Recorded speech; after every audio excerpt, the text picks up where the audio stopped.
नमस्कार।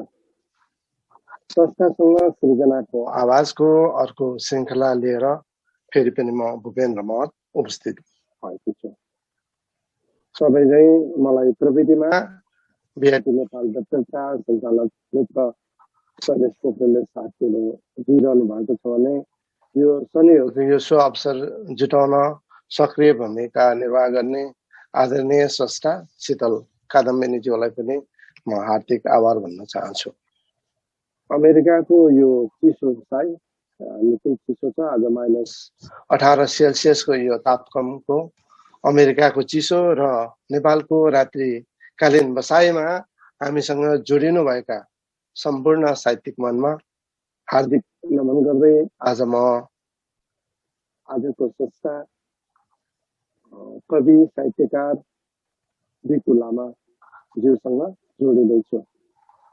उहाँको स्वयं यात्रा उपन्यास मृत्यु बिर्सनेहरू कविता सङ्ग्रह सपनाको ट्रान्जिटमा अर्को कविता सङ्ग्रह प्रकाशित कृति छन् भने एक विद्यालय एक पुस्तकालयको अवधारणामा सामाजिक अभियान चलाइरहनु भएका कवि तथा अभियन्ता पेसाले पर्यटन क्षेत्रमा आबद्ध हुनुहुन्छ।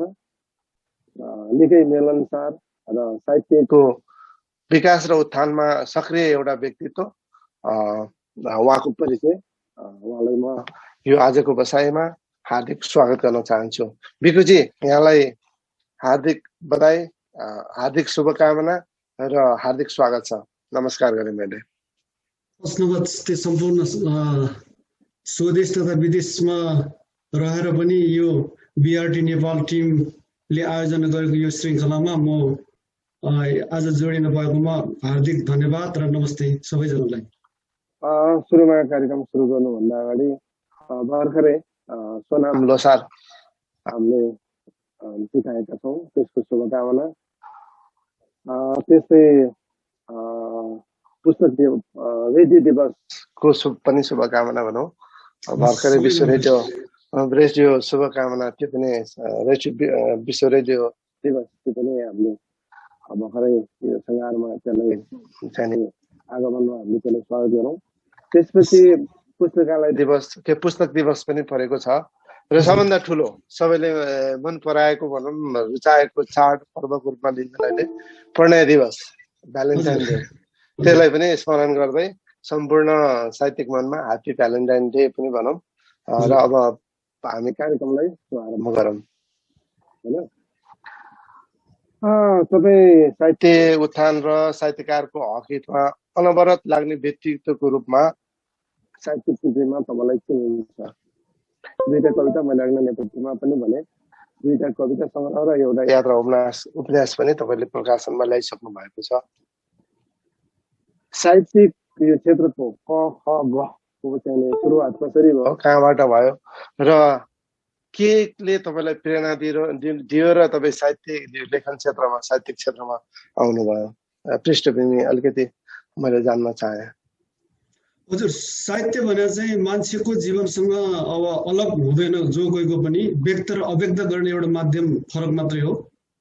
र म चाहिँ नि अब गाउँतिर तपाईँको स्कुल लाइब्रेरी क्याम्पिङको दौरानमा जाने बेलामा, बस्ने बेलामा म साहित्यको किताबहरू धेरै पढ्छु। म विद्यार्थी हो साहित्यको, अनि धेरै साहित्यकारहरूको किताब पढ्ने जुन अवसर मिल्यो, त्यसै सन्दर्भमा मैले पनि मलाई पनि के लाग्यो भनेदेखि एउटा पनि किताब, एउटा पनि पुस्तक लेखिन भने मृत्युको पनि अपमान हुन्छ भन्ने चाहिँ मैले कता कता पढेको थिएँ। त्यसै सेन्टेन्सले छोयो मलाई पनि। र म पनि एउटा चाहिँ के भने ग्रामीण क्षेत्रमा एउटा अभियानमा हिँड्ने मान्छे, मेरो पनि अनुभूतिहरू चाहिँ एउटा साहित्यिक तरिकाबाट चाहिँ तपाईँको पस्क्यौँ भन्ने एउटा अभिप्रेरणा थियो। त्यसै स्वरूप चाहिँ म चाहिँ किताब प्रकाशनतिर लागेर अहिले चाहिँ नि 3वटा किताब प्रकाशित गरिसकेको अवस्था छ मेरो। यो चाहिँ नि निरन्तर छ, यो यात्रा चाहिँ अहिलेसम्म जारी छ भन्नु पर्यो। अहिलेसम्म जारी छ।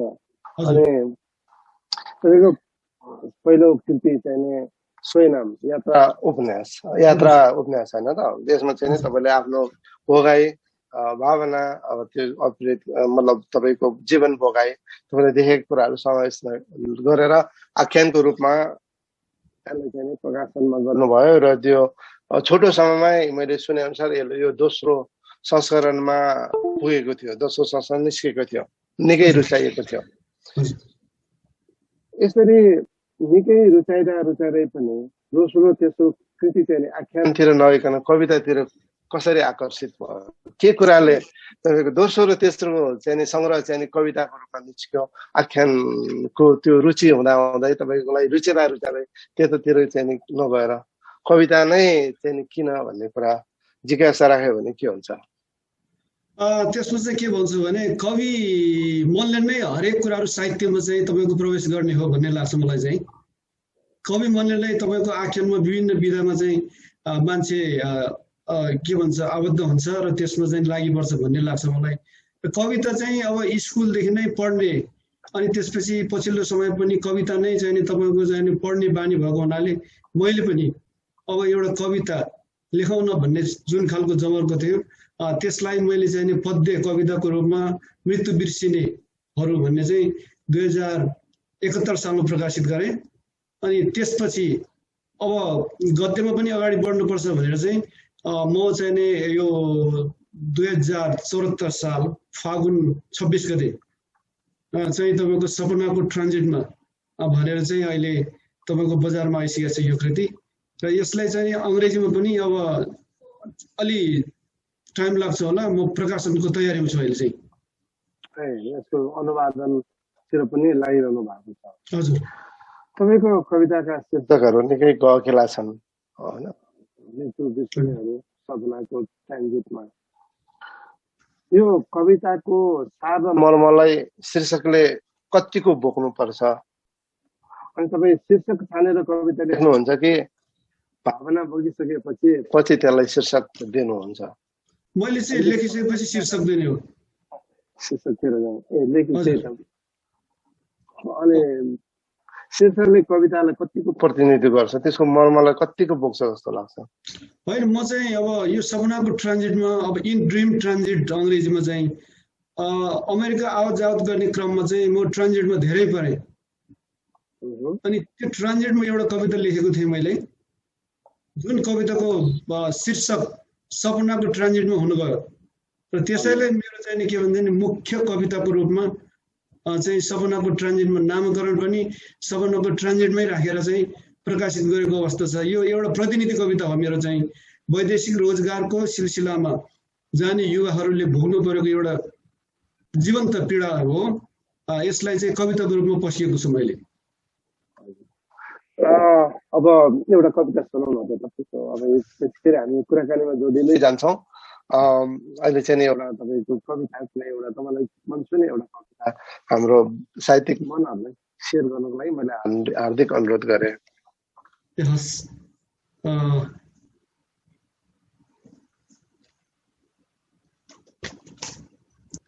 कविताको शीर्षक प्रेम अस्त्र। प्रेम अस्त्र, हजुर।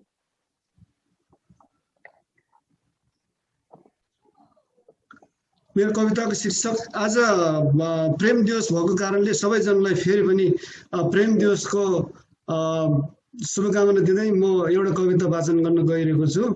प्रेमसँग सम्बन्धित कविताबाटै सुरु गर्छु मेरो कविता आज। कविताको शीर्षक प्रेम अस्त्र। तिमी प्रहार गरिरहन्छौ नजरका अस्त्रहरू, तिमी प्रहार गरिरहन्छौ नजरका अस्त्रहरू, म मनभरि आगो बालेर पानी बनेर निस्कन्छु तिम्रो सामु। तिमी आउँछौ जब सीमाहरू भत्काएर मसम्म, तिमी आउँछौ जब सीमाहरू भत्काएर मसम्म, भङ्ग हुन्छ मेरो मौन त सोचिरहन्छु चुपचाप। तिमीसम्म पुग्ने बाटोहरूको क्षेत्रफल तिमीलाई मन पराउन थालेपछि बगिरहे तिम्रै चञ्चल प्रभावमा। यी बाटा र घुम्ती पिच्छे याद दिलाउने धेरै चिजहरू छन् तिम्रा। ती महफिल र जमघटहरूमा पीडा भइरहन्छ तिम्रो अनुपस्थितिले। त्यति बेला पनि हाँसोमा हाँसो मिलाएर तिम्रो याद गरिरहेको हुन्छ म। तिम्रो स्पर्शले मात्र निभाउन सक्छ सायद हृदयभित्रको आगोको लपका। तिमी साथमा नहुँदा पनि आइरहन्छौ आँखामा सुन्दर तस्बिर भएर। तिमी र म एक हुँ। मैले पनि त आफ्नो सीमाहरू नागेको छु। टोलाउँछु जब एक्लै बगैँचामा पर सडकमा हिँडेको मान्छे तिमी जस्तै लाग्दछ। बज्दछ जब पूजा कोठामा घन्टी तिमीले नै बजाएको आभास हुन्छ मलाई। कोही सरासर आउँछ ढोकामा, ढकढक आवाज दिएर जान्छ। लाग्छ तिमी नै उभिएकी छौ हार्दिकताले। पल्टाउँछ पुस्तकका पानाहरू, लाग्छन् तिम्रो गीत र कविता जस्ता। आज एक्कासी फेरि मुटुको धड्कन बढ्यो बेसरी। शब्दविहीन छ म यति बेला यो बन्द परिधि भित्रको शून्यतामा। तिमी अलि लजाएकी छौ, म अलिकति त्रासमा छु। तर हामीलाई एक झर वर्षामा रुज्ने अर्को रहर पलाएको छ। धन्यवाद। एक झर अर्को झरीमा रुज्ने इच्छा पलाएको छ। यो कसैमा डेडिकेसन हो, भोगाइ हो, कल्पना हो या के हो? एकदमै प्रमिल वार्तालाप जस्तो, प्रमिल एउटा भोगाइ जस्तो यो कवितामा व्यक्त भएको थियो। हजुर, एउटा अनुभूत हो होइन, अनुभूत हो। जीवनमा प्रेमबाट अछुतो चाहिँ कोही पनि रहन्न भन्ने लाग्छ मलाई चाहिँ। जति पनि आदर्शको कुरो गरे पनि होइन, महान तपस्या गर्ने चाहिँ के भन्छ विश्वमित्र जस्तो त प्रेममा चाहिँ फसेर त्यस्तो भएको छ भने हामीले भोग्ने एउटा भोकाइ हो, एउटा चाहिँ संवाद चाहिँ हो भन्दा फरक पर्दैन भन्दा पनि। हजुर, एउटा कविको नजरमा प्रेम चाहिँ के हुँदो रहेछ? प्रेम के हो? कसरी लिन्छ कविले प्रेमलाई? प्रेम ऊर्जा हो, प्रेम शक्ति हो, प्रेम प्रेरणाको स्रोत हो। प्रेम बिनाको जीवन चाहिँ वास्तवमा मान्छेले कल्पना गर्न सकिन्न भन्ने लाग्छ मलाई चाहिँ। एकदम प्रेम ऊर्जा हो। यो ऊर्जा मिलिरहोस्, यो ऊर्जा अनुसार तपाईँका सृजनाहरू जन्मिरहन्, शुभकामना मैले भने। एउटा जिज्ञासा जस्तै भनौँ, यो मैले यो चाहिँ आम रूपमा सोध्ने पनि गर्छु। बढी लेखिने विधा कविता, तर बढी उपेक्षित हुने विधा पनि कवितै भन्छन्। आय आर्जनको हिसाबले पनि आख्यानहरूले चाहिँ अलि नै बढी मार्केट लिएको हुन्छ। तर कवितामा त्यस्तो के तत्त्व हुन्छ यो सर्वाधिक लेखिन्छ, सर्वाधिक मान्छेहरूलाई आकर्षण गर्छ? यो कवितामा त्यस्तो के तत्त्व भेट्नुहुन्छ तपाईँले? अहिले कवितामा हरेक लाइनमा चाहिँ तपाईँको चाहिँ यस्तो खालको विषय प्रवेश गरेको हुन्छ जुन आख्यानमा हामीले चाहिँ के भनेदेखि एक पेज पढ्नुपर्छ। यस्तो सामर्थ्य राख्छ कविताले, यस्तो शक्तिवान हुन्छ कविता। कविताले व्यक्त गरेको कुरा तपाईँको चाहिँ नकार्न सकिँदैन। के चाहिँ हो भनेदेखि तपाईँको राज्यको ठुलो ठुलो चाहिँ उथल पुथल हुने क्रममा पनि तपाईँको चाहिँ धेरै कविताहरू जन्मिया छ राज्य विरुद्ध। प्रेम मात्र नभएर कविता हरेक चाहिँ आयाममा लेखिन्छ मान्छेले, कविले। त्यसैले चाहिँ मलाई के लाग्छ भने कविता भनेको त्यस्तो सर्वशक्तिवान के भन्छ एउटा विधा हो जसले हतियारको भन्दा ठुलो काम गर्छ भन्ने लाग्छ मलाई चाहिँ। र म त्यसैले पनि कवितामा अहिले पछिल्लो समयमा चाहिँ अलि कवितामै लागौँ न भन्ने हिसाबले लागेको हो। हजुर, एउटा अलिकति आम गुनासोको रूपमा पनि आउँछ अहिले कवितामा सृजनशीलता को भन्दा बढी चाहिँ आगो उकाल्ने भनौँ न ताली बज्ने अलिकति गाली क्लोज राख्ने त्यसमा अलिकति भाव चाहिँ सुन्दर पक्ष अलिकति ओझेल पर्दै गएका हुन् कि कविता चाहिँ नि क्षणिक वाहवाहीको लागि लेखिने क्रम बढ्दो छ भन्ने एउटा जनगुनासो भनौँ न साहित्यिक गुनासो छ यसलाई चाहिँ कसरी लिनुहुन्छ यहाँले होइन अघि नै तपाईँले भनेको प्रश्न अलिकति जोडे विश्वमा सर्वाधिक लेख्ने कविता हो विधा चाहिँ तर बिक्री नहुने पनि कवितै हो लेख्ने पनि यसमै हो फेरि भनेपछि यो नेपालको सन्दर्भमा कुरो गर्ने हो भनेदेखि तपाईँको त्यस्तो हुनसक्छ अब हजुर चाहिँ अमेरिकामा बस्नु भएको छ धेरै चाहिँ हाम्रो नेपाली दाजुभाइ विदेश बाहिर हुनुहुन्छ स्वदेश बाहिर हुनुहुन्छ र कविता यस्तो चिज हो युरोपको प्राचीन इतिहास हेर्ने हो भनेदेखि तपाईँको 4 लाइन कविता लेखेर तिनको चाहिँ पुस्तौँसम्म चाहिँ के भनेदेखि जीविकोपार्जन गर्न सकिन्छ त्यो अवस्था देखिन्छ हामीले अस्ति भर्खर मात्रै पनि मैले चाहिँ यो अमेरिकाको जो बाइडेनको चाहिँ शपथ ग्रहणमा देखेँ कि अमान्डा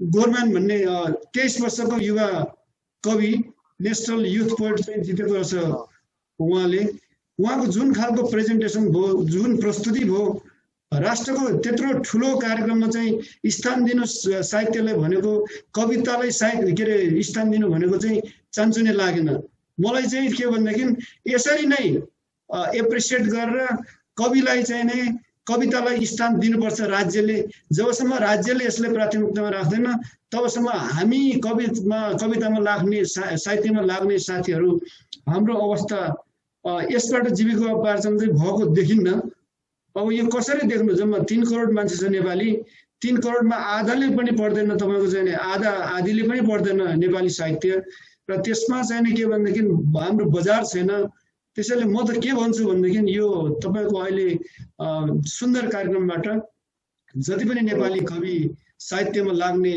हाम्रो कविहरू साहित्यकार हुनुहुन्छ हामीले हाम्रो भाषामा मात्र लेखेर हामी उन्नति हुँदैन हाम्रो भविष्य राम्रो बनाउने हो भने अब अन्तर्राष्ट्रियकरणमा लगेर अगाडि बढेन भने त्यसको विकल्प छैन होइन भने हामी एउटा कुवाको भ्यागुतो जस्तै हो हामीले किन चाहिँ यो के भन्छ तपाईको नोबेल प्राइजसम्म गएन ठुलो प्राइजमा वर्ल्डमा किन जान सकेन भन्दाखेरि हाम्रो दायरा नै एकदम चाहिँ साँगुरो भयो यी चाहिँ हामीले बुझ्नुपर्छ भन्ने लाग्छ मेरो मेरो व्यक्तिगत धारणा अरूलाई केही अब त्यस्तो लाग्यो भने म क्षमा प्रार्थी पनि भन्छु फेरि होइन एकदमै सही र सान्दर्भिक कुराहरू उठाउनु भयो अमेरिका जस्तो देशमा कविको त्यत्रो इज्जत हुन्छ र नेपालमा चाहिँ साहित्यकार कविहरू अलिकति उपेक्षितै हुन्छन् त्यति सम्मान गरेको भेटिँदैन स्पेसल्ली राज्य सरकार चाहिँ नै यसमा चाहिँ अलिकति मौन बसेको जस्तो देखिन्छ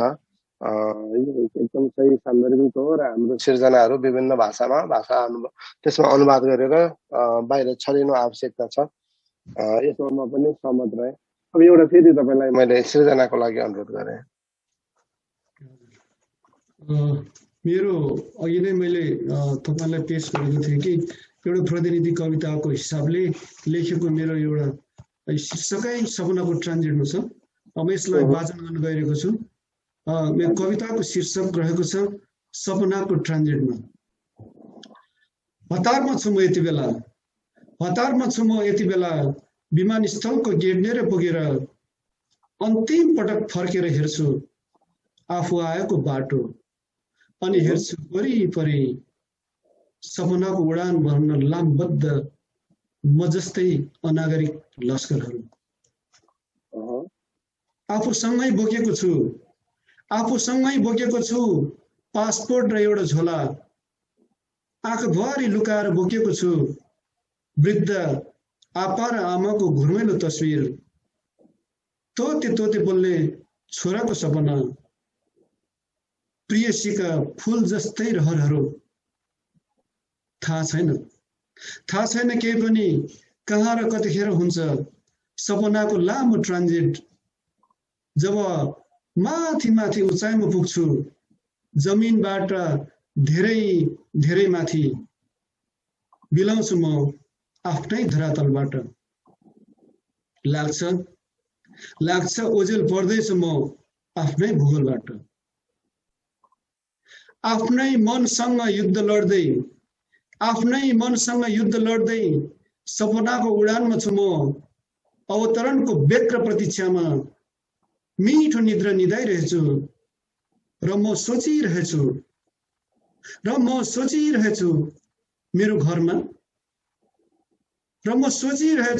घरमा म पुग्छु कि पहिले नोटहरूको ब्रिफकेस, म लुटिएको समाचार कि त कफनको बाकस, यो सपनाको ट्रान्जिटमा मन उभिरहेको छु म यति बेला। धन्यवाद।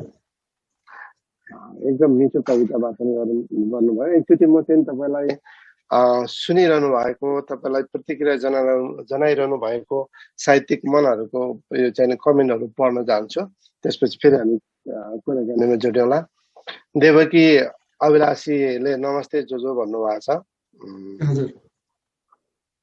आचार्य नवराजले पनि ह्याप्पी भ्यालेन्टाइन भनेर पठाउनु भएको छ। अर्का कवि गीतकार राखी नमस्कार कविज्यू सुन्दैछु भन्नुभएको छ। देवकी अभिलाषीको अभिलाषा अर्को आयो, अदिम ईश्वर कविता सुनाउनुहोस् न जोजो भन्नुभएको छ उहाँले। आचार्य नवराजले चाहिँ काठमाडौँ पुरानो सिनामङ्गल स्थित धौलागिरी मार्ग 32बाट सुन्दैछु भन्नुभएको छ। अर्का स्रष्टा मानन्दर अभागी पनि जोडिनु भएको छ, नमस्कार भनिरहनु भएको छ। हाम्रो राखीजीले प्रेम दिवसको शुभकामना दुवै कविलाई भन्नुभएको छ। हाम्रो ऊर्जावान हाम्रो चाहिँ राजु सिटौला स्रष्टा, उहाँले चाहिँ आहा मिठो कविता भन्नुभएको छ। अघिनाको कविताको रेस्पोन्सहरू र आहा प्रेमिल कविता भनेर त्यसलाई फेरि थप्नु भएको छ राखीजीले पनि।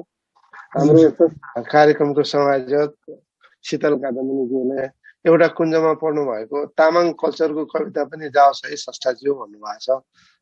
त्यो अनुरोधलाई ख्याल गर्नु होला। र अघिको कविता उहाँलाई पनि साह्रै मिठो लागेछ, गजब मिठो आयो सर भन्नुभएको छ। प्रेम प्रेरणा हो मिठो कुरा भनेर राकेशजीले फेरि समर्थन जनाउनु भएको छ। भिखु सरको कविता अरूको भन्दा पृथक धारको हुनाले मलाई साह्रै मनपर्छ भनेर हाम्रो स्रष्टा शीतल कादम्बनीज्यूले भन्नुभएको छ भने अर्का स्रष्टा निकै सशक्त कवि चित्र कोइरालाले पनि नमस्कार सुन्दैछु भन्ने अभिप्राय देखाउनु भएको छ। एकदम सही कुरा आयो भनेर हाम्रो स्रष्टा मानन्दर अभागीले भन्नुभएको छ। राजु सिटवाला भाइले साह्रै चित्त बुझ्दो लाग्यो कविताले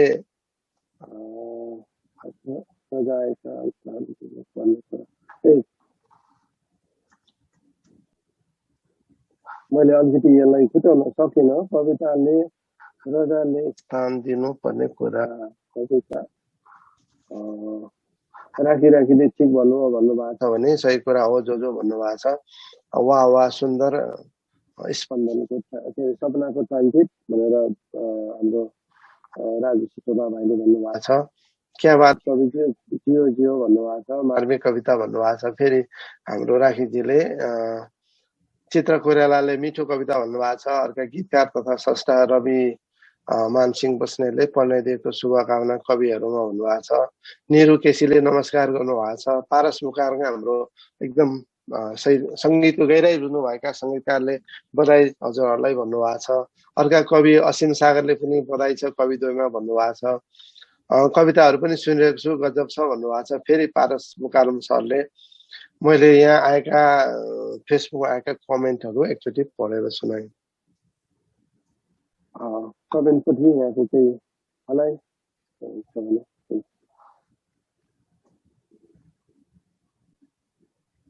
सुनिरहनु भएको छ दिदी? सुनिरहेको छु सर, सुनिरहेको छु। कमेन्टलाई केही भन्नुहुन्छ भनेर मैले भने। ए होइन, सबैजनालाई हार्दिक धन्यवाद। म आभारी छु यहाँहरूले सुनिदिनु भएकोमा। होइन, साहित्यिक जमघट यो चाहिँ नि अब बिआरटी नेपालको आयोजनामा मलाई चाहिँ यो संयोजनको लागि चाहिँ शीतल कादम्बिनी ज्यूलाई धेरै धेरै धन्यवाद। उहाँले चाहिँ जुन खालको चाहिँ एउटा संयोजन गरिदिनु भयो। नेपालको वरिष्ठ गीतकार गजलकार उहाँप्रति विशेष आभार। राकेशजीलाई चाहिँ नि अहिले सान फ्रान्सिस्कोबाट हुनुहुन्छ उहाँलाई पनि विशेष चाहिँ नि आभार प्रकट गर्छु।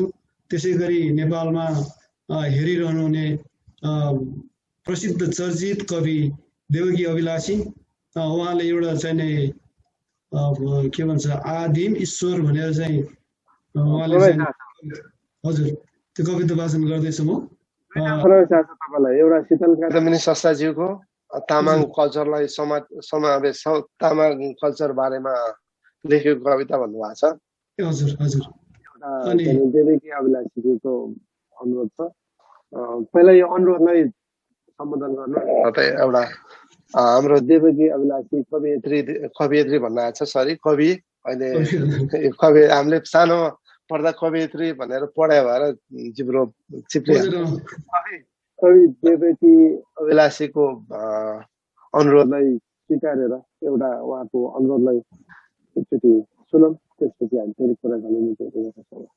हस् सामाजिक अभियान त मेरो एकदम अभिन्न मित्र नवराजजीले पनि सुनिरहनु भएको रहेछ धेरै खुसी लागिरहेको छ यो प्रत्यक्ष प्रसारणमा। हस् म चाहिँ एउटा कविता वाचन गर्न गइरहेको छु। कविताको शीर्षक आदिम ईश्वर। मैले युगौँदेखि पुज्दै आएको मेरो ईश्वर, मैले युगौँदेखि पुज्दै आएको मेरो ईश्वर किन रक्तपात गरिरहन्छ मेरै आस्थामाथि, किन गरिरहन्छ बारम्बार हत्या, किन बारम्बार गरिरहन्छ हत्या मेरा भावनाको फुलहरूको। पत्ता लगाउनु छ अब, पत्ता लगाउनु छ अब ईश्वरको नयाँ वासस्थान, लगाउनु छ एक फनको पृथ्वीलाई, चहर्नु छ मन्दिर मस्जिद चर्च र गुम्बा आदिम ईश्वरलाई भेट्न। हो हो भौतारिरहेको छु म धेरै धेरै पटक, आफ्नै हृदयको बलि दिएर धेरै पटक चढाएको छु धूप जस्तै सल्काएर आफैलाई। तर मेरो ईश्वर मसँग कहिल्यै साक्षात्कार भएन। मौसम बदलिए जस्तै किन बदलिरहन्छ होला अवतारै दिन्छे ईश्वरको रूप। सत्ता फेरिए झैं छिन छिनमा किन परिवर्तन भइरहन्छ ईश्वर पनि। आफ्नै साम्राज्य बनाउन किन तल्लिन्छ ऊ, करोडौं अस्थिपञ्जरको चुली उठाएर बनाइरहेछ च्यानको विभत्स हत्या। साँच्चै एक दिन ईश्वर पनि पुरिने छ त्यही पहाड खसेर, र पुरिने छन् मान्छेका समस्त भ्रमहरू पनि। किन उस्तै लाग्छन् पत्थर र ईश्वर, किन उस्तै लाग्छन् पत्थर र ईश्वर, जो कहिल्यै बुझ्दैनन् हाम्रो मनका मूर्छनाहरू, जो आवाज विहीन छन् सधैँ हामीले भक्ति र उपासना गरिरह्यौं कथित ईश्वरको। अनि पर्खिरह्यो एउटा सिङ्गो युग। अचानक आज फेरि मेरै विरुद्धमा उभिएको छ ईश्वर। मेरो विश्वासका फूल पाती कुल्चेर मङ्गल धुनकै विपक्षमा किन क्रूर बनेर उभिएको छ मेरो आदिम ईश्वर। हस् धन्यवाद। कति गहिरो भाव पुगेको निकै नै सारगर्भित यो कविता सर्जन गर्न पाइयो। यसको लागि यहाँलाई धेरै धेरै धन्यवाद। साँच्चीकै एकदम गरौँलो कविता थियो यो, एकदम मन छायो। सायद हाम्रो दर्शक श्रोताहरूले पनि यसले पक्कै छोएको हुनुपर्छ। धेरै राम्रो कविता भनेर वाह वाह भनेर हाम्रो मानन्दर अभागीज्यूले पनि भन्नुभएको छ, राजजीले पनि यो कविताको शक्तिशाली कविता भनेर प्रशंसा गर्नुभएको छ। अन्त हाम्रा कवि लाल चौलागाई पनि जोडिनु भएको छ, उहाँले पनि नाइस एकदमै राम्रो यो कविताको उहाँले पनि तारिफ गरिसक्नु भएको छ। निकै प्रभाव छोड्दै गरेको यो कविता एकदमै राम्रो थियो। कविताको मर्मलाई स्पर्श गरेर लेख्ने समकालीन कविहरू कतिको भेट्नु भएको छ? होइन त्यस्तो हुनुहुन्छ, धेरै कविहरू हुनुहुन्छ जसले चाहिँ नि एउटा भावना वास्तविक स्थिति मात्रै नभएर कविलाई यो के भन्छ साँच्चैकै समर्पित भएर लेख्ने कविहरू प्रशस्त हुनुहुन्छ नेपालमा, धेरै हुनुहुन्छ। पछिल्लो अब अहिलेको छिमलमा त झन् धेरै युवा कविहरू सशक्त भएर आइरहेको अवस्था छ। उहाँहरूलाई हामी सबैले, म त के भन्छु भने कुनै पनि स्रष्टाहरूको सृजना चाहिँ मर्न दिनुहुन्न, होइन आर्थिक अभावका कारणले चाहिँ के भन्छ प्रकाशन हुन नसक्ने कविहरूको त्यस्तो छ भने, साहित्यकारहरूको त्यस्तो राम्रो चाहिँ क्रिएटिभ अब चाहिँ त्यस्तो सृजना छ भने तपाईँ हामी सबै मिलेर चाहिँ त्यस्तो स्रष्टालाई उठाउनुपर्छ भन्ने एउटा मान्यता राख्छु म चाहिँ। म आफू पनि कोसिस गर्छु, जसले नेपालको मार्केट धेरै सानो छ तर पनि जसले राम्रो खालको चाहिँ तपाईँको योगदान दिइरहनु भएको छ नेपाली साहित्यमा, उहाँहरूलाई हामीले चाहिँ सपोर्ट गर्नैपर्छ भन्ने लाग्छ मलाई चाहिँ। धेरै कविहरू हुनुहुन्छ, धेरै राम्रो लेख्नु भएको हुनुहुन्छ, तर के भनेदेखि प्रकाशनको समस्या, पछि उहाँ कविले कसरी चाहिँ उको हुन्छ। त्यसैले मलाई के लाग्दछ भने तपाईँको यस्तो खालको कविहरूलाई तपाईँ हामी सबै मिलेर स्वदेश विदेशमा जो जहाँ हुनुहुन्छ नेपाली कविहरूलाई, नेपाली स्रष्टाहरूलाई हामीले विश्व बजारमा ल्याएर जिन्दगी नै चाहिँ तपाईँको यसमै डेडिकेट भएर बाँच्न सक्ने खालको वातावरण बनाउनु पर्छ भन्ने लाग्छ मलाई चाहिँ। हिजो तपाईँसँग केही कुराहरू भएको थियो, त्यही कुरामा यस्ता कुराहरू पनि उठेको थियो जसको आर्थिक हैसियत भनौँ न, आर्थिक हैसियत कमजोर भएका तर साँच्चीकै मनदेखि लेख्ने स्रष्टाहरूलाई उत्थान गर्नको लागि तपाईँले गर्नुभएको काम होस् या उपचारको लागि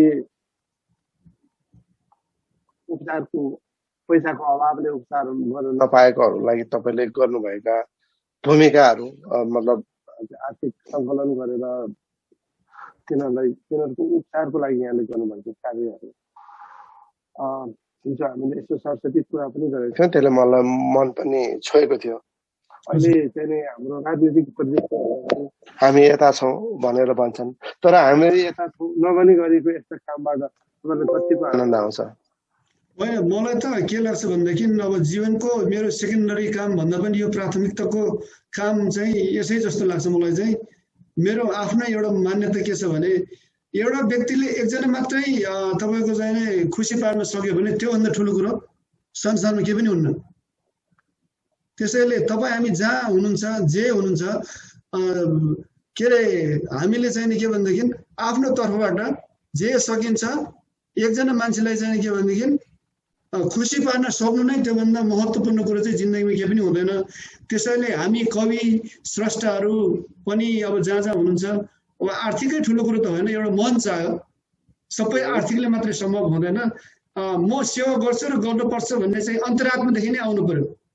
हामी जस्तो चाहिँ एकदम पिछडेको समाजको मान्छे हामी धेरै वर्ष पछाडि छौँ, हाम्रो चाहिँ हरेक कुरामा चाहिँ हामी चाहिँ पछाडि परेको अवस्थामा, होइन भने चाहिँ अमेरिका जस्तो ठाउँमा आएर अब धेरै स्रष्टाहरू, एकदम अग्रज स्रष्टाहरू यहाँ हुनुहुन्छ अमेरिकामा, जिन्दगी नै यहाँ बित्न लागेको स्रष्टाहरू पनि देखेको छु मैले। किनभनेदेखि आफ्नो देश झन्झली सम्झेर छातीमा मुटुमा नेपाल बोकेर यहाँ सम्झेर चाहिँ बसिरहनु भएको स्रष्टाहरू हुनुहुन्छ। के भन्दैन वातावरण छैन देशमा, त्यस्तो खालको वातावरण भइदियो भने भोलि जो कोही पनि आफ्नै देशमा गएर पनि हरेक सेक्टरमा चाहिँ इन्भल्भ भएर चाहिँ आफ्नो देशलाई योगदान गर्न सकिन्छ भन्ने लाग्छ। तर हामीले जे सकिन्छ त्यही गर्ने हो, जसले जे सकिन्छ भन्ने लाग्छ मलाई चाहिँ। कवि स्रष्टाहरूलाई अब म यो पनि अनुरोध गर्छु कि तपाईँले चाहिँ के भन्दैन लेखेर मात्रै पनि चाहिँ हरेक कुराहरू चाहिँ उ नहुन सक्छ। लेखन एउटा परिवर्तन ल्याउनु पर्यो समाजमा, लेखेर लेखाइ त्यस्तो चिज हो जसले चाहिँ सामाजिक रूपान्तरण पनि ल्याउनु पर्यो हामीले आफ्नो लेखनबाट, अनि मात्रै सामाजिक रूपान्तरण हुन सक्छ। होइन भने हामी जस्तो चाहिँ के भनेदेखि धेरै आयामबाट आर्थिक, राजनीतिक, सामाजिक, अब हरेक कुरोबाट चाहिँ हामी चाहिँ के भनेदेखि पछाडि नै परेको समाजको मान्छे हौँ हामी। त्यसैले आफ्नो देश, आफ्नो समाज जहाँ भए पनि साहित्यको माध्यमबाट भए पनि चाहिँ कन्ट्रिब्युसन गरिरहनु पर्छ भन्ने चाहिँ म सबैले अनुरोध गर्छु। म यो मेरो व्यक्तिगत अनुभव भन्दा पनि मेरो अनुरोध हो। यहाँहरूले चाहिँ नै अब के लाग्छ, सबैले मेरो कुरा राम्रै लाग्छ भन्ने त होइन, तर मेरो एउटा चाहिँ आफ्नो व्यक्तिगत कुरा राखेँ मैले। त्यसको लागि चाहिँ केही भइहाल्यो भने क्षमा पनि माग्छु मैले फेरि। यहाँलाई चाहिँ नि अब साहित्यिक क्षेत्रमा एकदमै साहित्यको उत्थान विकास विस्तारको लागि सक्रिय एउटा भूमिका निर्वाह गर्ने व्यक्तित्व भनेर चिनिन्छ। तपाईँ सामाजिक अभियानमा पनि त्यतिकै लाग्नु भएको छ। अघि नै मैले तपाईँको परिचय गराउँदाखेरि पनि एक विद्यालय एक पुस्तकालय भनेर काभ्रेका 300 सामुदायिक स्कुलमा तपाईँले पुस्तकालय चलाउनु भइरहेको छ भने सुदूर पश्चिमाञ्चल क्षेत्रमा पनि चरेन्चुरामा 12वटा स्कुलमा सञ्चालन गर्नु भएको छ। यो यो सेवा गर्नको लागि धन चाहिने रहेछ कि मन चाहिने हो र यो धन र मनको समायोजन कसरी गर्नुहुन्छ? तपाईँले कहिले देउसी भैली खेलेर अथवा कुनै कार्यक्रममा सबैलाई अनुरोध गरेर सहयोग जुटाए भन्नुहुन्छ। यसरी सहयोग जुटाउँदाखेरि तपाईँलाई चाहिँ नि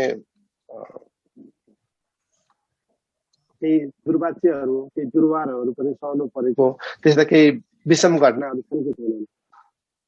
अनि काम गर्ने दौरानमा त्यो अवश्य पनि हुन्छ। त्यो चाहिँ अब यसलाई चाहिँ हामीले चुनौतीको रूपमा लिनुपर्छ र सामना पनि गर्नुपर्छ। समस्या बिनाको तपाईँको कार्य त राम्रो त हुन्न पनि जस्तो लाग्छ। परिणाम मात्रै खोजेर राम्रो मात्रै खोजेर हुँदैन।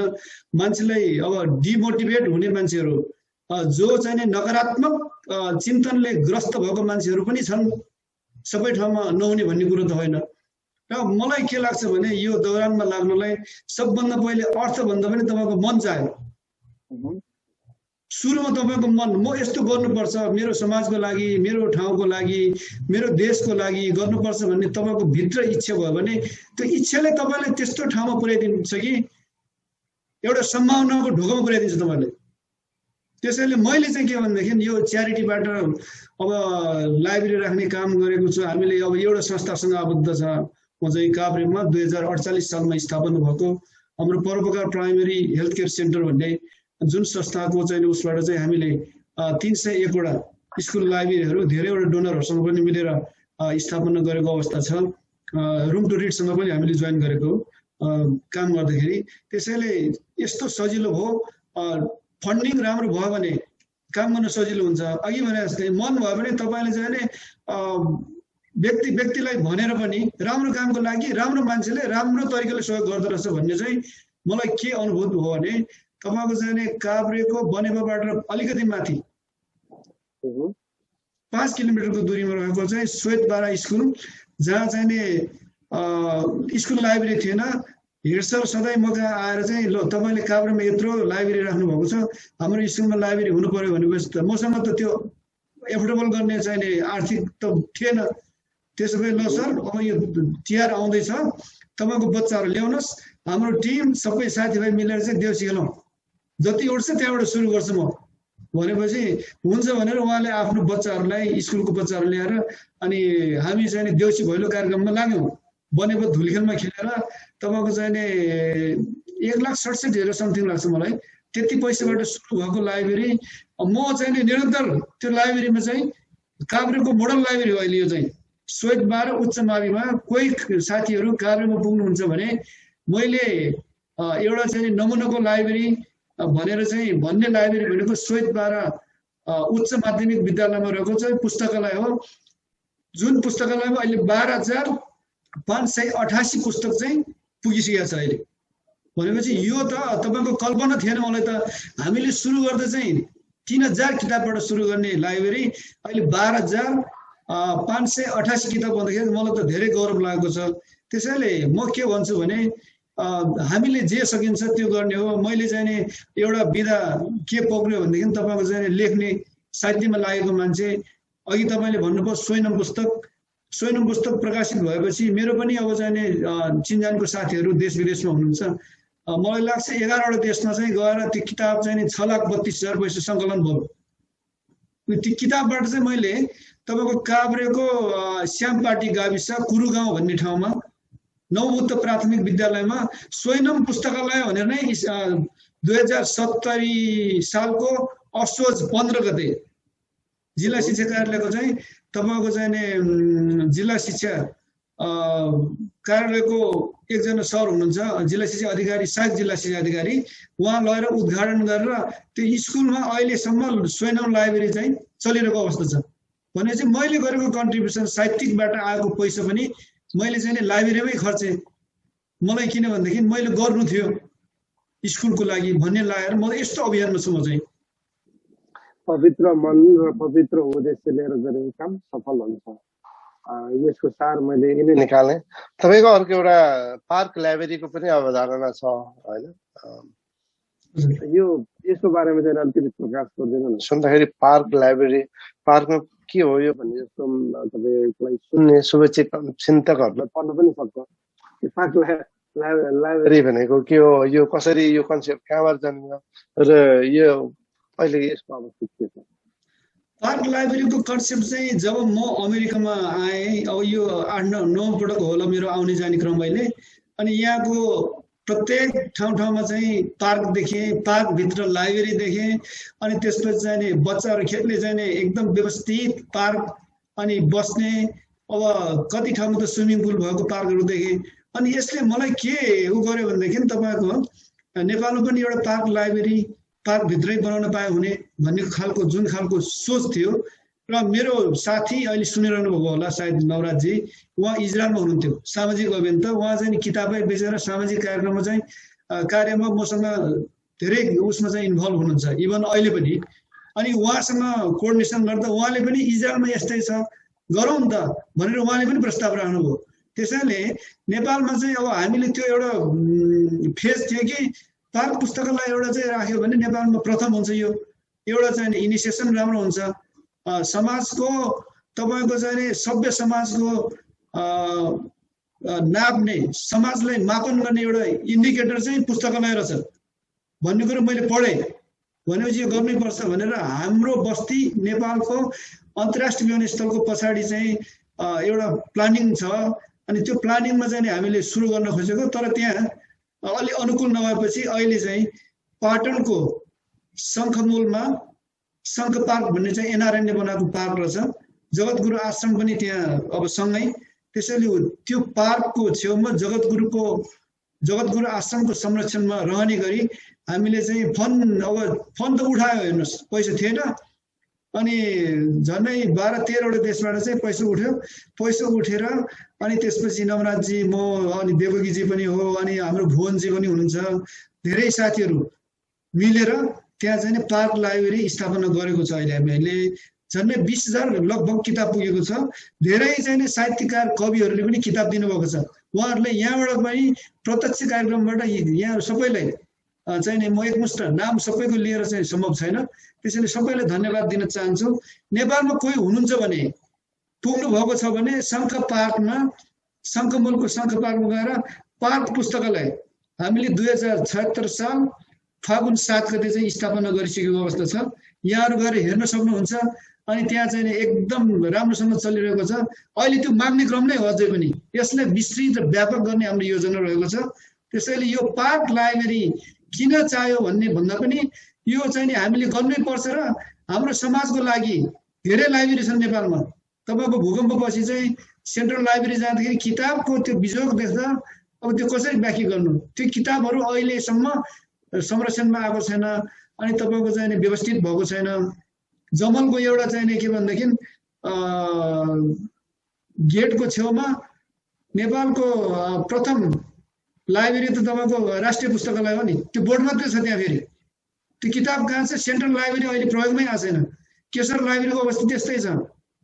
भनेपछि पार्कमा चाहिँ हामीले एकदम के भन्छ ठुलो बिल्डिङ नबनाइकन राम्रो तरिकाले म्यानेज गर्यो भने यो सस्टेन हुन्छ र गर्नुपर्छ भन्ने अवधारणाले नै हामीले नेपालको फर्स्ट पार्क लाइब्रेरी हो भन्छौँ हामी चाहिँ। अरूलाई अब थाहा नहुनु पनि सक्छ, तर यो क्रम चाहिँ अब नेपालमा हामीले सुरु गर्यौँ। नेपालमा मात्रै, काठमाडौँ मात्रै नभएर अरू जिल्लामा पनि विस्तारित गर्ने योजना चाहिँ छ। अब हेर्दै जाउँ अब के हुन्छ। धन्यवाद। यो राम्रो कामको आरम्भ भएको रहेछ, त्यसको लागि यहाँलाई धेरै धेरै धन्यवाद। यो नेपालको लागि नयाँ प्रयोग पनि हुनसक्छ।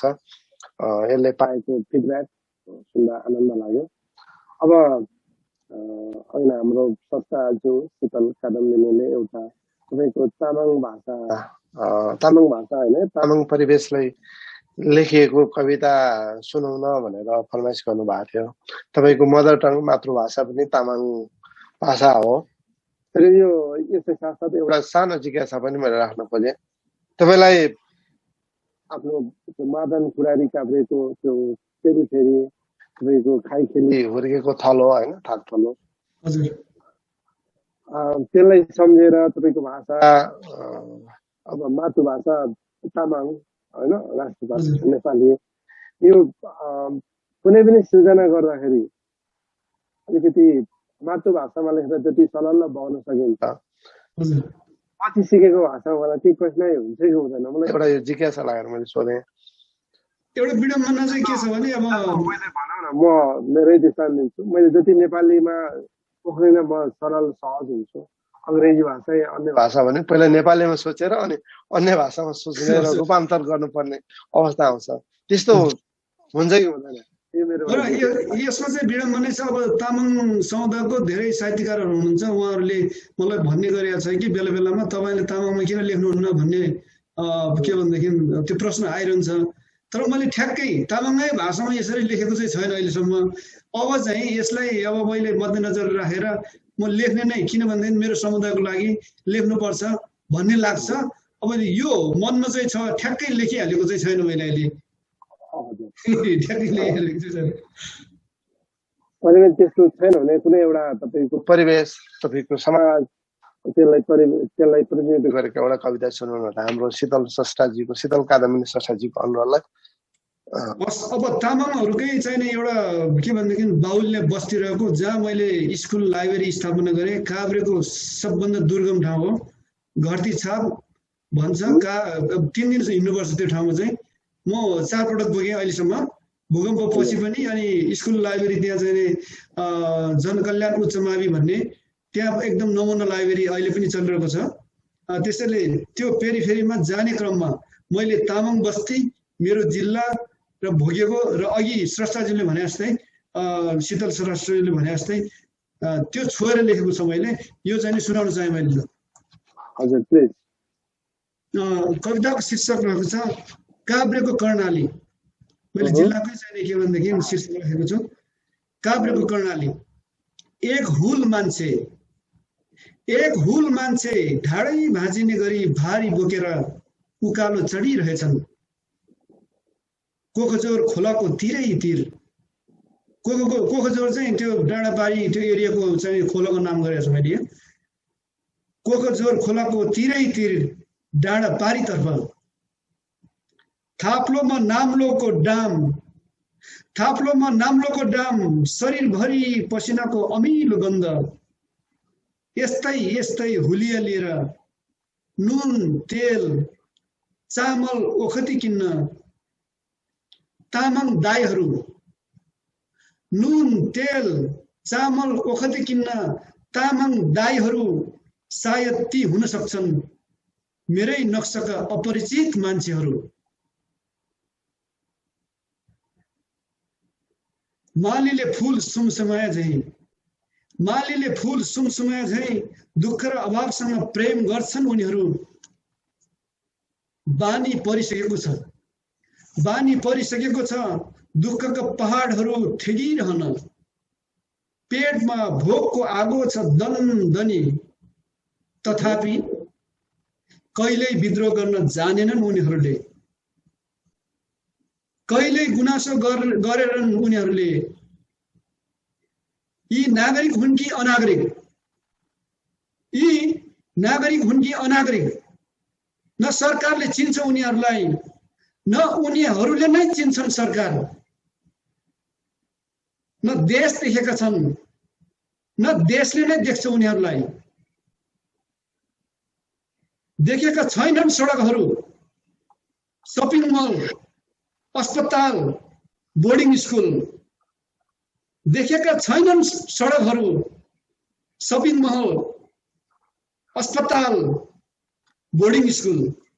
मात्र छन् त्यहाँ कहाली लाग्दो पहाडहरू, जहाँ आफ्ना सपनाहरू जोखिममा राखेर जीवन बाँचिरहेका छन् निरीह मान्छेहरू। जो विवश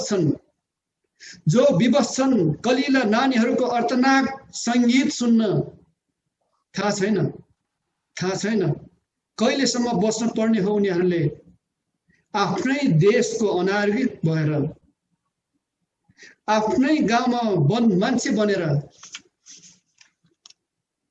राजधानीलाई मात्र देश ठान्ने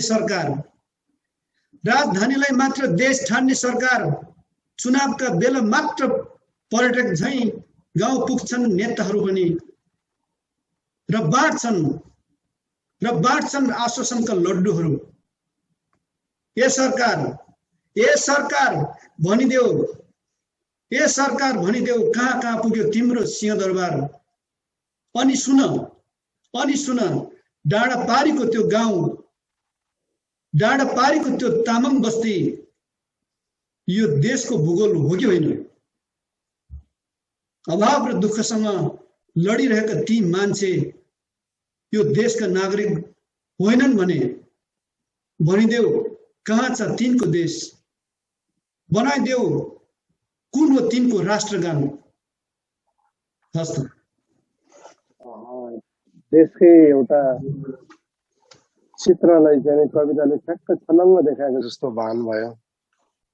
नागरिक हुन् कि अनागरिक हुन्, सरकारले चिन्छ कि चिन्दैन, उनीहरूले सरकारलाई कस्तो मार्मिक बिम्बहरू प्रयोग गरिएको छ र एउटा यथार्थ चित्रण, नेपालको दुर्गम क्षेत्रको एउटा यथार्थ चित्रण कविताले समेटेको छ।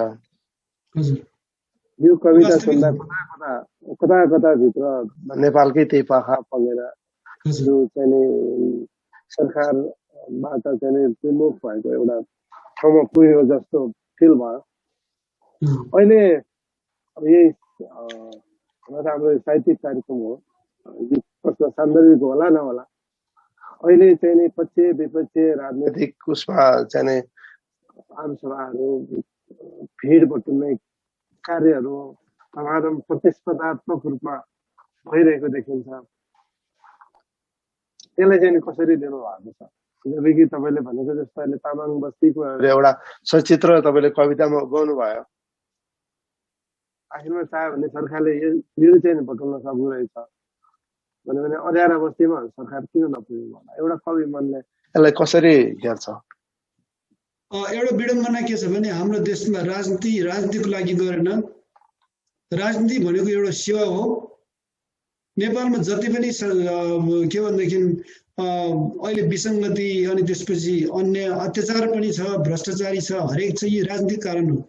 त विश्वको समग्र चाहिने परिवेशलाई हेर्ने हो भने, निहाल्ने हो भने देश विकास भनेको तपाईको चाहिने राजनीति भन्दा अरु विकल्पै छैन। अब अहिलेको परिवेश हेर्ने हो भने नेपालमा जुन खालको राजनीतिक चाहिने उतार चढाव छ, 5 वर्षको चाहिने तपाईको चाहिने म्यान्डेट दिएर पठाएको सरकारको अवस्था यस्तो छ भनेपछि यिनीहरूले देश र जनताको लागि गरेको राजनीति होइन भन्ने त प्रश्नै हो। त्यसैले अब नेपाल हामी जस्तो युवाले, हामी जस्तो सामाजिक मन हुने मान्छेहरूले विशुद्ध सुन्दर सफा आत्माले गर्नुपर्छ। एउटा सिम्पल भाषामा भने मैले राजनीतिक भाषा प्रयोग नगरौँ यसमा, किनभने यो साहित्यिक कार्यक्रम हो। त्यसैले तपाईँ हामी नै मिलेर हाम्रो जीवनकालमै चाहिँ के भन्दा रूपान्तरण ल्याउनु पर्छ भन्ने मान्यतामा छु म चाहिँ। र म पनि चाहिँ के भन्दा आफूले सकेको गर्नुपर्छ। हामीले उत्तर चढाव छ, यसले हामीले चाहिँ अब व्याख्या विश्लेषण गरेर भन्दा पनि सबैले देखेको अवस्था हो। तर यसरी चल्दैन। अबको जेनेरेसनले अबको अवस्था भनेको हामी यसरी चाहिँ के भन्दाखेरि सधैँ हिँडिरह्यो भने हामी कहाँ पुग्छौँ त? अब सर अमेरिकामा हुनुहुन्छ, यहाँको परिवेश, यहाँको चाहिँ वास्तविक स्थिति हेरेर हामीले तुलना गरौँ हैन। ती के छ भनेदेखि पृथक छ। मान्छेले मान्छे भएर जिउन पाएको अवस्था छैन। मान्छेले मान्छे भएर चाहिँ के भन्दाखेरि पाउने सेवा सुविधा छैन। जुन राज्यले व्यवस्था गर्नु पर्थ्यो त्यो सबै राज्यले गर्नु पर्थ्यो। नत्र साहित्य पनि तपाईको चाहिँ के भने अघि भने जस्तै मैले राज्यले व्यवस्थित गरेर बनाएको नेपाल एकाडेमीले नै अब मुख्य भूमिका खेल्नुपर्छ भन्ने लाग्छ मलाई। त्यसैले सबैले आफ्नो सेक्टरमा गऱ्यो भने देश विकास हुन ठुलो कुरो होइन। नेपाल चाहिँ 3 करोड मान्छे। अब टेक्सास, अहिले म हाल टेक्सासमा बस्छु। झन्डै 2 महिना भयो। अब टेक्सासमा तपाईँको 6 वटा नेपाल अड्ने रहेछ भनेपछि कल्पना गरौँ त सर, हामीले 3 करोड मान्छे भने के मान्छे रहेछ त? इन्डियाको 1 अरब चाहिँ 33 करोड मान्छे छ इन्डियामा, जबकि भिखारी नै तपाईँको 5 करोड भन्दा बेसी छ। अनि हामीले मूल्याङ्कन गरौँ, हामी किन पछि पऱ्यौँ त? यो हामीले सोच्न एकदम बेलैमा सोच्न बाध्य छ, बाध्यात्मक तरिकाले सोच्नुपर्छ। अब हामी चुप्लाएर बसेर चाहिँ देश विकास भएन, कराउने मात्रै होइन, फेरि विरोध मात्रै गरेर हुँदैन, आफैले गर्नु पर्यो। फेरि विरोध त सबैले गर्छन्, आफू पनि लाग्नु पर्यो। यो यात्रामा हिँड्नुपर्छ भन्ने चाहिँ तपाईँलाई मनपर्ने पार्टीमा मनपर्ने चाहिँ के भनेदेखि सिद्धान्त विचार होइन, त्यो आदर्शमा लागेर चाहिँ लाग्नुहोस् न, लागौँ तपाईँ हामी सबै मिलेर। होइन भने हामीले जति दुःख पायौँ, अमेरिका आउन पाएपछि अहिले सबै नेपाली बोर्डर ओपन गरेपछि सबै आउने छ यहाँ। यो यथार्थ हो, तितो यथार्थ। त्यसैले यो खालको परिवेश किन जन्म्यो देशमा? प्रत्येक चाहिँ युवाहरू श्रम पसिना बगाएर चाहिँ तपाईँको चाहिँ अर्काको देशमा श्रम पसिना बगाएर देशलाई रिमिटेन्स पठाएर चाहिँ देशलाई बचाउनु पर्ने के नागरिकको दायित्व यो मात्रै हो र? तपाईँ भन्नुहोस् न। राज्यको चाहिँ के भनेदेखि संयन्त्रमा बसेर जसले राज्य व्यवस्था चाहिँ हाँकेको छ, उनीहरू के आफ्नै पार्टीभित्रको चाहिँ समस्या जनताको चाहिँ के भन्ने टाउकोमा थुपारेर अहिले यस्तो चाहिँ ताण्डव निद्रे, हेर्नुहोस् न, मारामार छ यस्तो। सही विचार। राजनीतिक भनेको पेसा नभएर सेवामा समर्पित हुनु पर्यो, राजनीतिक पेसा बनाउनु भएन। तपाईँले भने जस्तै नेपाल झन् प्राकृतिक स्रोत एकदमै प्रबल भएको, सम्भावना बढी भएको देश हो। विकास गर्ने हो भने हामी कहाँ भौगोलिक विविधता छ, धेरै प्राकृतिक स्रोतहरू छन्, यसलाई उपयोग गरेर पक्कै पनि हुन्छ। अब हामी कार्यक्रमको करिब पुछारमा आइसकेका छौँ। हेर्दै हाम्रो निर्धारित 1 घन्टाको समय करिब सकिन लाग्यो। एउटा मैले अन्तिम प्रश्न यहाँको केही कुराहरू अझ छुटाएको छु, त्यही पनि तपाईँ पर्यटन व्यवसायमा सम्बन्धित हुनुहुन्छ, सामाजिक अभियानमा पनि त्यतिकै सक्रिय हुनुहुन्छ, तपाईँ साहित्यिक लेखनमा पनि हुनुहुन्छ र साहित्य अध्ययनलाई पनि त्यतिकै रूपमा लिनुहुन्छ। यो सबै कुरालाई चाहिँ म्यानेज गर्नको लागि कतिको गाह्रो अथवा कसरी यसलाई चाहिँ समायोजन गरिरहनु भएको छ? अब यस्तो छ सर, मेरो चाहिँ आफ्नो विचारमा के छ भने मान्छेले प्रकृतिबाट पाएको चाहिँ 24 घण्टा टाइम हो। 24 घण्टामा तपाईँले आफैले म्यानेज गर्ने हो, कसैले गर्ने नै होइन। अघि नै मैले भने कि मन चाह्यो, तपाईँको भित्र चाहिँ इगरली मनबाट म यो गर्नुपर्छ भने पनि तपाईँले हरेक गर्न सक्नुहुन्छ, किनभने हामीसँग टाइम छ। त्यो टाइमलाई चाहिँ टाइम छैन भन्ने त मान्छेको यो के अरे कल्पित कुरो मात्रै जस्तो लाग्छ। जसले मेरो समय छैन होला, सायद अमेरिकामा चाहिँ तपाईँको यो चाहिँ 40 घण्टा हप्तामा काम गर्नुपर्ने, 2 दिन चाहिँ अब विकेन्ड हुन्छ, त्यो छुट्टै कुरो हो। तर नेपालमा पार्टिकुलर टाइम छैन कि म यसरी व्यस्त छु मैले सकेन भन्ने कुरा। नेपालमा बस्ने साथीहरूलाई अनि त्यसपछि विदेशमा बस्ने साथीहरूलाई सबैले म के अनुरोध गर्छु भनेदेखि तपाईँले चाहिँ समय मिलायो भने मैले पनि त्यही गर्ने हो। तपाईँको म पर्यटन क्षेत्रमा पनि आबद्ध छु होइन, म त्यता पनि अब लागि परिरहेको छु सामाजिक काममा आफूले जे सकिन्छ। अब अहिले त दिनमा चाहिँ तपाईँको के भनेदेखि को बिरामी, कहिले चाहिँ यो बच्चालाई यस्तो अवस्था हो, स्कुलको बच्चालाई तपाईँले के गर्न सक्नुहुन्छ, धेरै म्यासेजहरू त्यस्तो आइरहन्छ अहिले चाहिँ। भनेपछि कोही बिरामी हो, शिक्षा र स्वास्थ्यबाट वञ्चित छ नेपाल। एउटा किडनी गयो भने मान्छे चाहिँ किडनी फेर्ने अवस्था छैन, मुटु गयो भने मर्ने विकल्प छैन।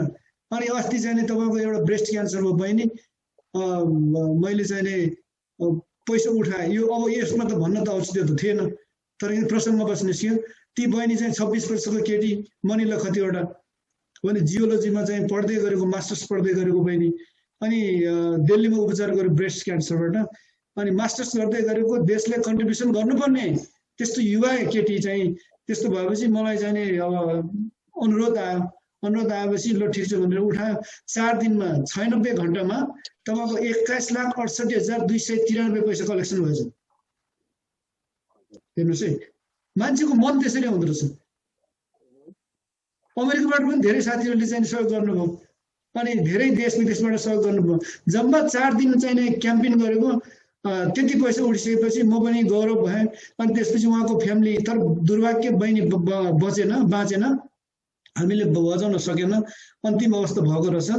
त्यसैले अब यसरी अगाडि बढ्नुपर्छ। सबै समय चाहिँ हामीले नै म्यानेज गर्ने हो। त्यसैले म पनि आफ्नो समयलाई साहित्यमा, त्यसपछि चाहिँ सामाजिक काममा, अहिले विशेषतः दुईटा काममा चाहिँ म त्यतिकै समय दिएर बसिरहेको छु। अब जाँदा जाँदै अन्तिममा चाहिँ एउटा तपाईँको एउटा सिर्जना सुनेर हामी यो कार्यक्रमबाट छुट्टिन्छौँ। अर्को हप्ता फेरि अर्को संस्थासँग हामी फेरि जोडिने कोसिसमा हुनेछौँ।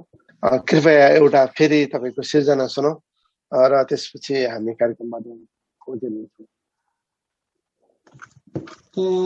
म देशसँग सम्बन्धितै कविता वाचन गर्न चाहे।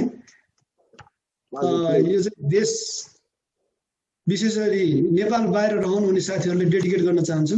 कविताको शीर्षक देश खोजिरहेछु। गौँथलीका बच्चाहरू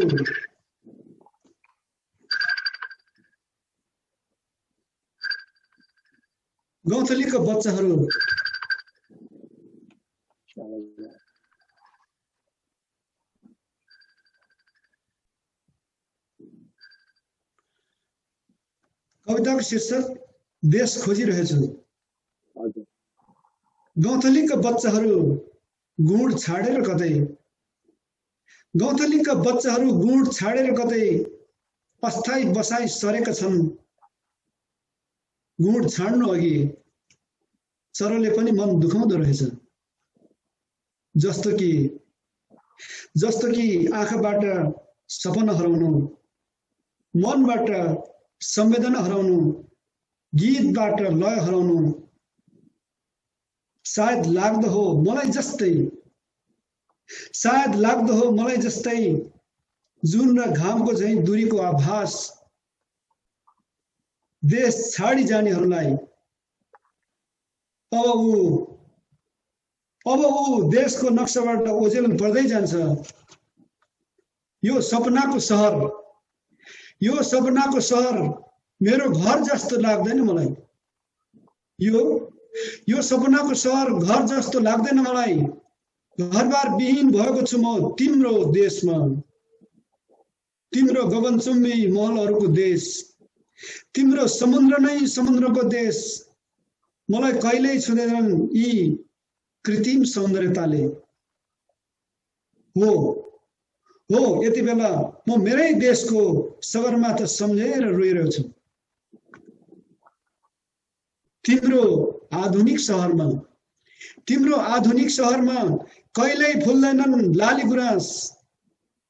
तिम्रो आधुनिक सहरमा कहिल्यै फुल्दैनन् लाली गुराँस। कहिल्यै उड्दैनन् शान्तिका परेवाहरू, बज्दैनन् कहिले सद्भावको गीत। एउटा सपना पूरा गर्न हजारौं सपनाहरूको विनिमय गर्नुपर्छ यहाँ। तिम्रो देशमा त पत्थर जस्ता मान्छेहरू मेरा पीडामाथि अट्टहास गर्छन्। कागजका फूल जस्तै मान्छेहरू। अब म हतारिएको छु देश फर्कन। राष्ट्रियता भन्दा ठुलो होइन रहेछ सुनको दरबार, होइन रहेछ पैसाको बिछ्यौना। झिलिमिली रोबोटको देशबाट देखिरहेछ म हरेक रात मेरी आमाको सपना। साँच्चै म यो परदेशबाट मेरो देश खोजिरहेको छु आज। हस्त यो परदेशबाट देश खोजिरहेको भौतिक सुख सुविधा भन्दा पनि देश प्यारो हुन्छ, देशले छुन्छ भन्ने आशय बोकेको यो कविता निकै सान्दर्भिक गहकिलो थियो। यसको लागि धेरै धेरै धन्यवाद। जाँदा जाँदै म तपाईँको शुभचिन्तकको केही प्रतिक्रियाहरू पढ्छु, त्यसपछि हामी कार्यक्रमबाट छुट्टिन्छौँ। असीम सागरले तपाईँको ईश्वरमाथिको अज्ञाको कविता राम्रो भन्नुभएको छ।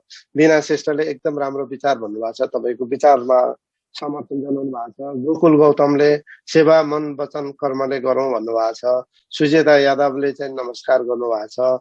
प्रभा प्रधानले प्रेरणादायी विचार व्यक्त गरेकोमा हार्दिक बधाई टक्राउँछु भन्नुभएको छ। हाम्रो शशाज्यूले शशाज्यू शीतल कादम्बीज्यूले असाध्यै सुन्दर कार्यक्रम भयो आजको भन्नुभएको छ। राजु सिटौला भाइले बिकु सरले लाइब्रेरी इस्टाब्लिस गर्न पुर्याउनु भएको कन्ट्रिब्युसनको लागि धेरै धेरै धन्यवाद भन्नुभएको छ। त्यस्तै हाम्रा चाहिँ बिकु चाहिँ कवि मात्र होइनन्, सामाजिक अभियन्ता पनि हुनुहुन्छ है भनेर हाम्रो स्रष्टा कादम्बिनीले थप्नु भएको छ। मिठो कुरा बिकु सर भनेर फेरि थप्नु भएको छ र यहाँको कुरामा 100% सही हो भनेर समर्थन जनाउनु भएको छ। बिकु सर त एक्सनमा विश्वास गर्नुहुन्छ, त्यसैले सफल हुनुहुन्छ भन्नुभएको छ। यहाँले यहाँको कार्य सम्पादनको कुरालाई चाहिँ उहाँले जोड दिनु भएको छ। दावा लो तामाङले सही कुरा गर्नुभयो मेरो दाई हजुर भन्नुभएको छ। देविका अभिलाषीले पनि हो भनेर त्यसलाई समर्थन जनाउनु भएको छ। आजको कार्यक्रम हामीले BRTNepal.com को फेसबुक पेज तथा US नेपाल टुडे भन्ने अर्को पेजबाट प्रत्यक्ष प्रसारण गरिरहेका थियौँ। बिचमा अलिकति प्राविधिक गडबडीले केही धोका दियो, यसको लागि क्षमा चाहन्छु। तपाईको यो साथ सद्भाव यो समयको लागि हार्दिक धन्यवाद भन्न चाहन्छु। अर्को हप्ता फेरि अर्को संस्थासँग जोड्ने फेरि मैले अघि नै भनिसकेँ कोसिसमा हामी हुनेछौँ। त्यतिन्जेलसम्मको लागि यहाँहरू सबै साहित्यिक मनलाई हार्दिक धन्यवाद भन्दै यहाँलाई पनि विशेष हार्दिक आभार व्यक्त गर्दै आजको व्यवसायबाट बिदा लिन चाहन्छु। नमस्कार। नमस्ते सबैले। Hello everybody, this is me Anmol Casey and you're watching BRTNepal.com.